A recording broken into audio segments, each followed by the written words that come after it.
I'm Turner Dahlbear, outdoorsman and amateur filmmaker. Join me as we have some sit-down conversations with some of the most interesting people in the outdoors. This is the Local Legend Series.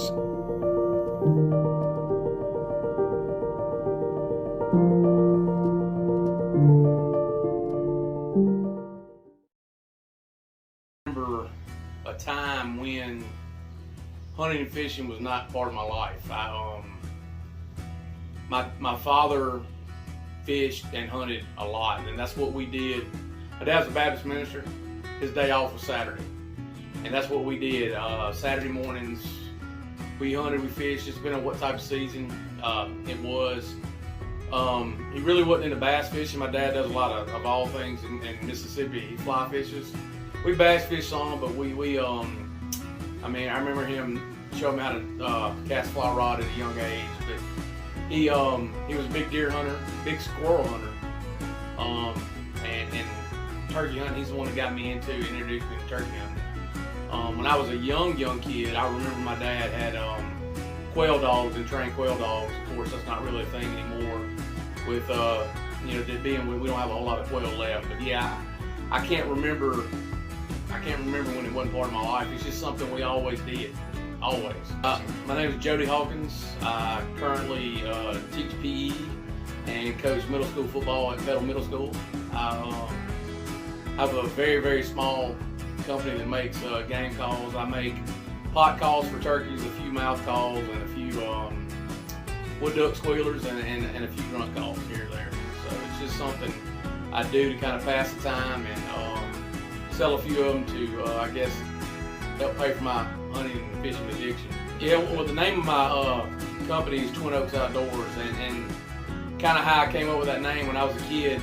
Both my parents from Choctaw County, one of them from Ware, one of them from French Camp, big metropolises that they are.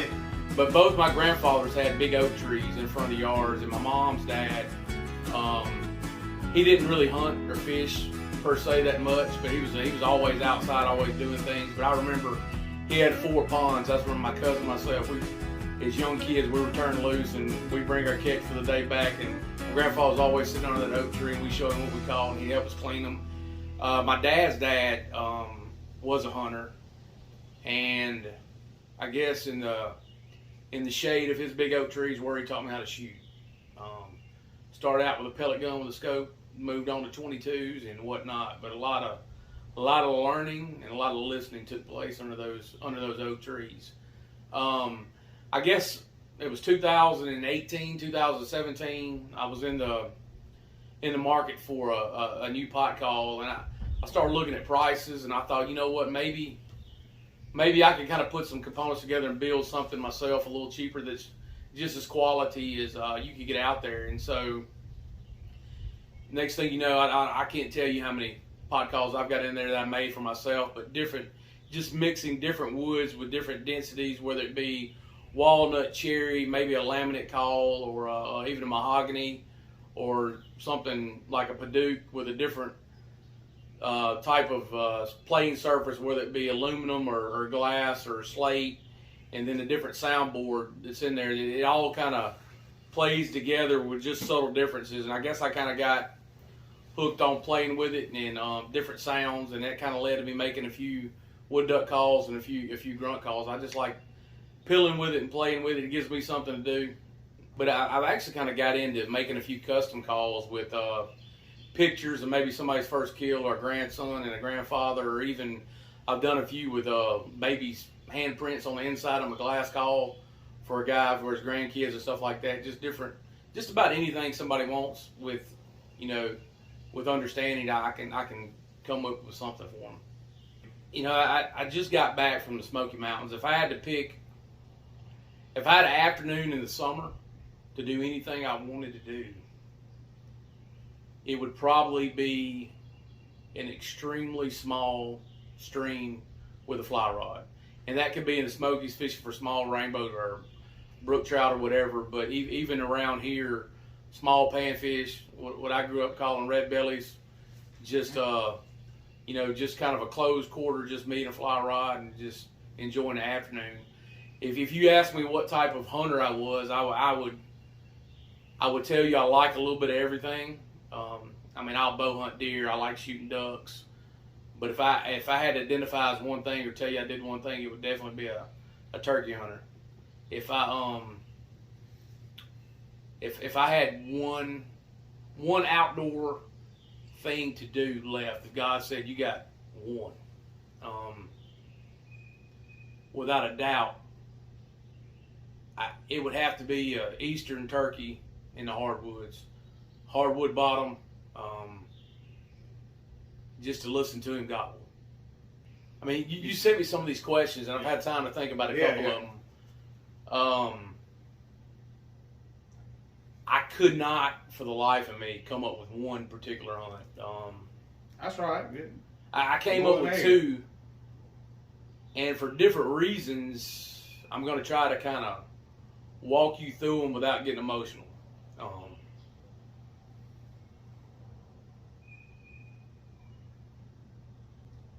The first one was, I don't even remember the year, but when my daughter was very young, 3 years old, she was diagnosed with leukemia. And March 15th, forever, in Mississippi has been the opening day of turkey season, and the March 15th rolled around, and it was the day that we were supposed to meet with her oncologist to talk about where she was in her treatments and everything. And my probably the guy I spent more time with hunting in the last 20 years, he was going to central Mississippi, Tyler County, to our hunting camp. And we had been talking on the phone. He's like, "Look, man, let me stop by your house. Let me get you stuff, just in case something happens and you make it up." And I was in Jackson with my daughter. Anyway, he comes by, grabs my gun, grabs my turkey vest, grabs some camo. And the afternoon of the 15th, we got really, really, really good news from my daughter's oncologist. It looked like we were going to get this thing whipped and everything was going to be all right. Unbelievable day. And so I talked to him on the phone that night, and he said, "Man, why don't you come hunt? Just come hunt in the morning. Just give it a morning." And I said, "All right, do you know where any birds are?" He said, "I do. I know where two are." And, but we can't kill them. He said, "There's no way. Where they are and where we got to set up, it just is not going to happen." And so I drove up that morning. I got up about 4 o'clock, left Jackson, drove to our camp outside of Kosciuszko. And where we had to set up was on a levee of a big creek, basically in the wide open. I mean, it was this what I knew this wasn't fixing to happen. Turkeys gobbling off to our west, and big cotton field, or bean field, we're set up on the edge of. Turkeys start to pitch down. 5 or 6 hands pitch down. Jake pitches down. Longbeard pitches down. Another longbeard pitches down. And then there's nothing. They can see the levee. They might be able to see us on that levee, but they're looking over there. They know there's nothing over there. And those turkeys walk around. They strut. They gobble anywhere from 80 to 150 yards for an hour. And we'll yep, just real soft yep light every now and then. And they turn, and they're walking dead away from us. It's a huge field. When I say big field, I mean 120 acre field adjacent to another 150 acre field, so we can see forever. And those turkeys start walking due south. Now I'm sitting there talking to my buddy. I was like, "Well, we got to see and hear something." For no reason, we hadn't made a sound. The gobbler in the rear turns around for no reason and walks in a straight line straight down my gun barrel, and I shoot him at about 30 yards. It was a tough time in my life, and just something I'll never forget. You edit some of this out. Yeah. The second one,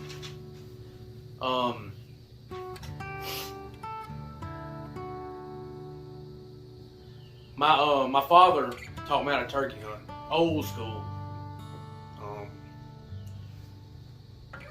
When I was little, followed him all over the place, but he had a turkey call in a vest, old Lynch, foolproof, one-sided box call, just kind of the yep a little bit, sit and wait, kill turkeys, killed a lot of turkeys. Taught me a lot of things about turkey hunting and a lot of patience. My father is in his 80s now. Doesn't get around the best in the world. The last turkey he'll probably ever kill was a few years ago, and I think it was the third day of the season. I think the season opened up on like a Thursday that year, and I was hunting by myself. I got on some birds that morning and didn't kill one. I killed one on Friday morning, second day of the season, and my dad called me that night and he said, I know where a bird is. I can't do nothing with him.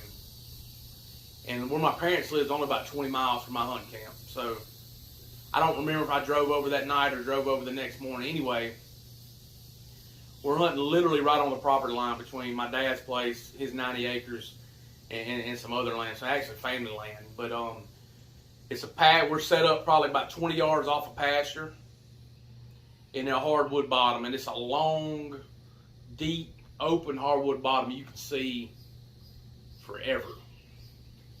And the turkeys, we're facing almost due east, which wasn't perfect. Sun coming up, kind of going to be in the face. And if this is going to happen, it's probably fixing to happen pretty quick on the roost. And turkey starts gobbling, and I give him a little bit. My dad's sitting in front of me about 5 yards. And that turkey, I yep to him, and he gets hot. I mean, he's gobbling at crows. He's gobbling at, if I just purr just a little bit, he's gobbling at every noise that's going on in the woods. And he pitches down and he starts back and forth. For about 5 to 10 minutes, he's strutting back and forth. He's going north and south, and I call very little, but finally he gobbles one time, and I can tell he was facing us, and he breaks, and I see this turkey coming. He's probably, I don't know, 100, 115 yards from us, but I could see him through the woods. It's early in the season, it's March. And I watched this turkey. Like I said, my dad was right in front of me, and I'm on another tree right behind him, right over his shoulder. But I watched this turkey strut. He gobbled every now and then, but I stopped calling. Once he turned and started walking toward us, I put my call down. But I watched this turkey all the way. He strutted with the sun in his back. And it almost looked like he was glowing. Like sun hit him in the back. He's illuminated through his feathers, and I'm looking over my dad's shoulder. Turkey walks up to, I don't know, 25 yards, shoots him, kills him. Pretty special moment. Probably as special as they come for me, but knowing now that it's probably going to be the last one my dad ever killed. Pretty special. So, I remember one story in particular you told, talking about eating bear meat. So I'm gonna ask, what is the strangest thing that Coach Hawkins has eaten? You know, I told my wife that you were coming over, and that you gave me a list of questions. I told her that you want to know what's the strangest. She said, "Don't embarrass me." No, in all seriousness, I don't know, man. I've eaten, when it comes to whitetail deer, just about everything you can think of off of whitetail. I've eaten bear. Man, I'm still a big squirrel hunter. I eat squirrel. My wife won't eat it with. My daughter will eat some. But I guess one of the most common animals that most people say, man, that's weird, don't eat that, that I actually really enjoy would be a bobcat. Now, it's a Really? You know, I read some things about people out west hunting mountain lions and eating mountain lion and different things like that. It's a very white meat. Imagine a lean pork. Very good. Not a wild taste. Not a strange taste at all.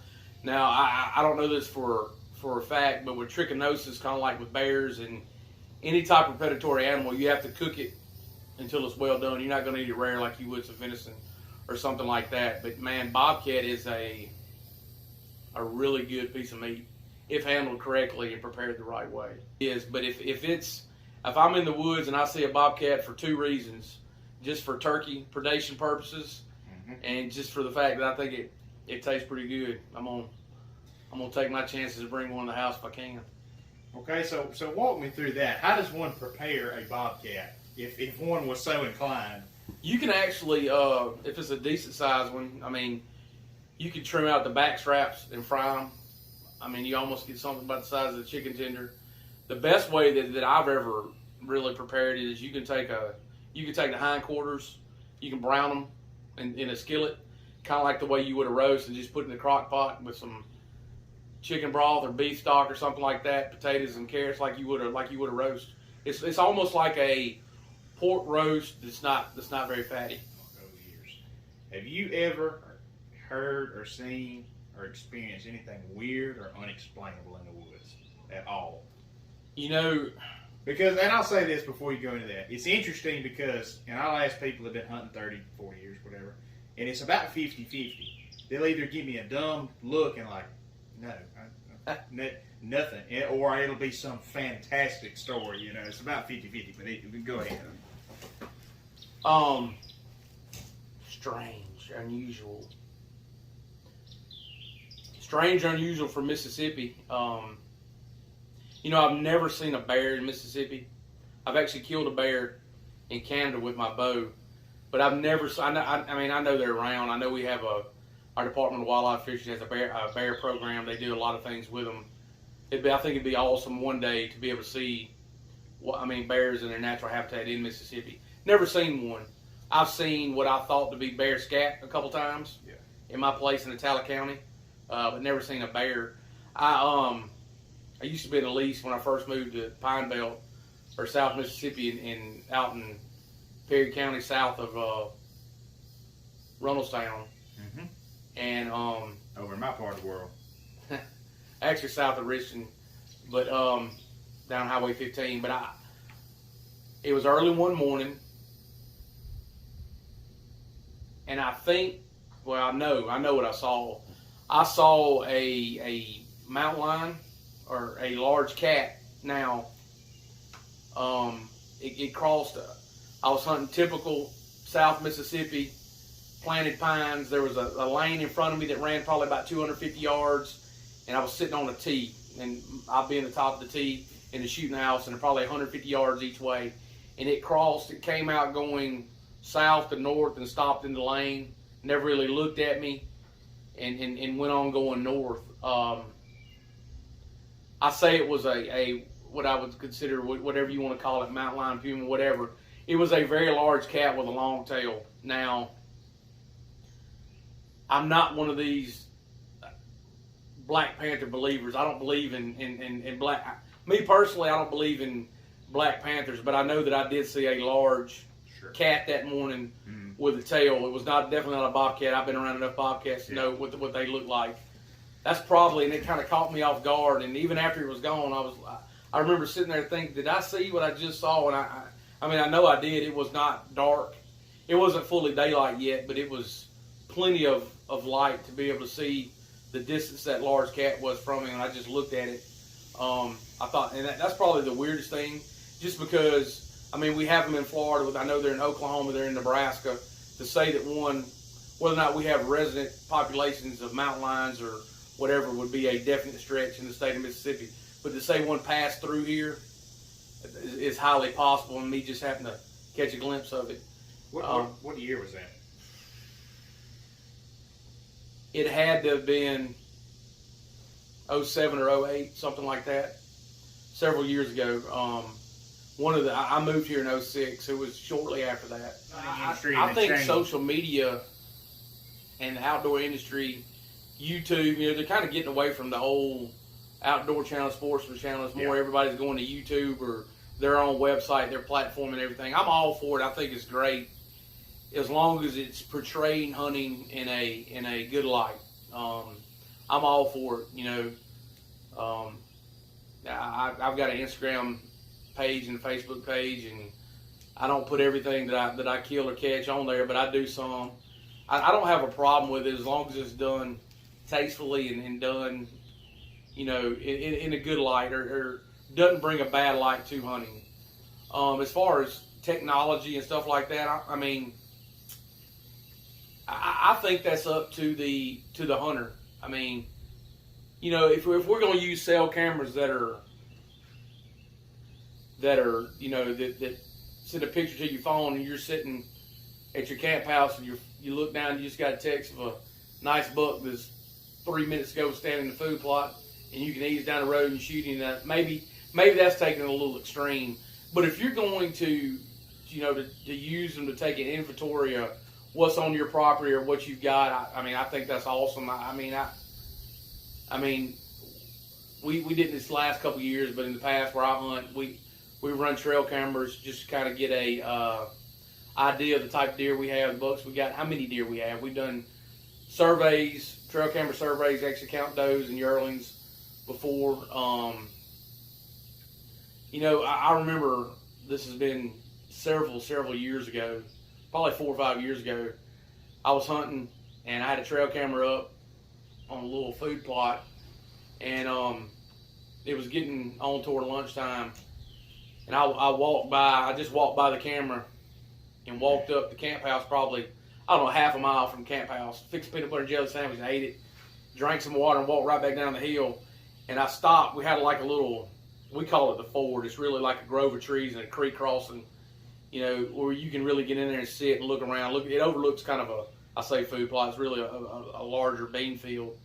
We have a camera there, and when I walked past it, I pulled the card out, swapped the card, and sat. When I walked 5 yards and sat down and stuck it in a thing to read it. And I looked at the time, and I looked at my watch.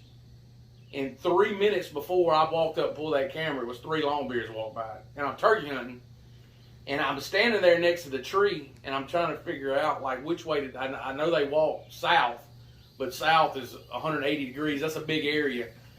And I'm standing there, and a turkey gobbles about, 300 or 400 yards from me on the other side of this field.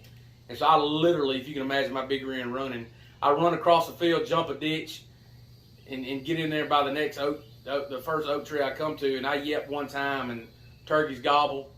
And I put the call, and I can hear them drum. The turkey was dead in 10 minutes from the time I looked at the picture. And I don't know, I guess it helped me knowing that the turkey was in the area.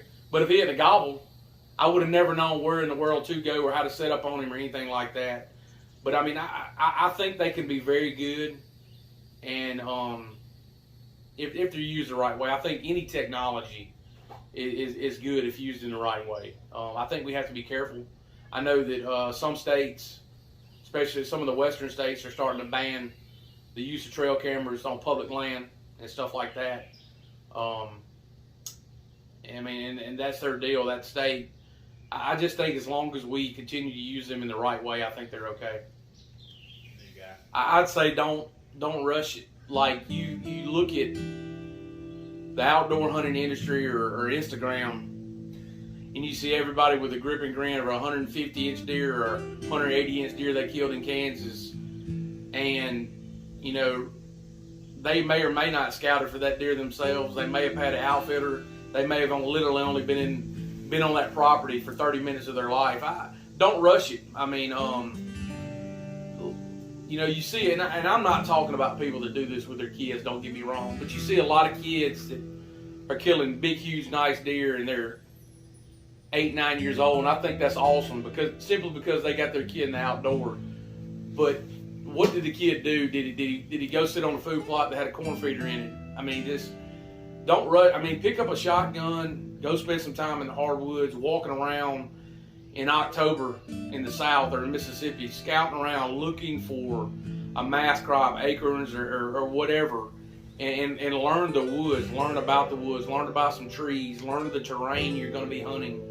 And if you feel comfortable shooting a 6-point that's legal in the state of Mississippi, get after it, man. Take your grip and grin, put it on Instagram, and be proud of it. You don't have to kill a big 150-inch, 106-inch deer to make yourself feel like a hunter and outdoorsman. Just because you never know. Maybe where the property you're in doesn't have those deer. Maybe they don't have those deer yet. Maybe that's something you're working toward, or just maybe you shoot that 6-point, but you earned it. Maybe it's a public land deer. And be proud of it. Just take your time. Don't rush it. Big deer, turkeys, they'll come. I know starting something new can be frustrating. Don't give up. Definitely don't give up. Just there's going to be, if you go hunting and you killed something or whatever you're targeting every single day, it'd be boring. It'd be like, I don't know. It would get old quick. You got to have those times where you sit in the freezing cold and don't kill any ducks, or sit in the freezing cold and don't kill any deer, and you learn from it. Or you hunt the same turkey for 4 or 5 mornings and you feel like a total moron. When you get in the truck and go back to the house, it makes those times where you do kill the big one, or you kill that gobbler and you throw him over your shoulder and you head back to the camp house or the truck, that much better. And you do it on your own terms. You do it the way you want to do it. Just enjoy the process and don't rush things. I just don't think people starting out or young kids or whatever should get caught up in a lot of the media and the outdoor industry that you got to do it this way. And this is what you got. Yeah. If you're not killing this size deer or this type of turkey, yep, you ought to feel bad about it. No, it's just do it your way. Learn what you're doing and try to learn something every time you go to the woods, whether it be scouting or whether it actually be hunting, one way or the other.